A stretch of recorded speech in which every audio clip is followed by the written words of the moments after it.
মাত্রাতিরিক্ত করে। আর বেশি বা অতিরিক্ত করার বিভিন্ন পর্যায় রয়েছে। আল্লাহ তাআলা কোরআনে একজন নবীর উদ্ধৃতি দিয়েছেন, যখন তিনি তার সম্প্রদায়কে উদ্দেশ্য করে বলছিলেন, ওয়ালা তুতিউ আমরাল মুসরিফিন, এবং তোমরা সীমালঙ্ঘনকারীদের নির্দেশের আনুগত্য করো না।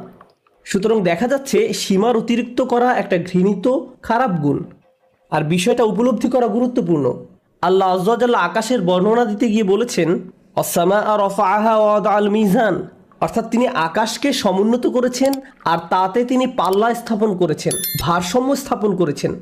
মানে হলো পৃথিবী, চন্দ্র, সূর্য সব কিছু তার নির্দিষ্ট জায়গায় ভারসাম্যপূর্ণ উপায়ে স্থাপন করা হয়েছে। দিন রাতের সাথে ব্যালেন্স রক্ষা করে চলে। মহাকাশে যা কিছু আছে, কুল্লুন ফি ফালাকি ইয়াসবাহুন, সবাই আপন আপন কক্ষপথে বিচরণ করে। এভাবেই আল্লাহ বিষয়সমূহ পছন্দ করেন। বিভিন্ন জিনিস একে অন্যের সাথে সঙ্গতি এবং ভারসাম্য বজায় রেখে চলুক। সূরা আর রহমানে আল্লাহ এই ব্যাপারটি বর্ণনা করার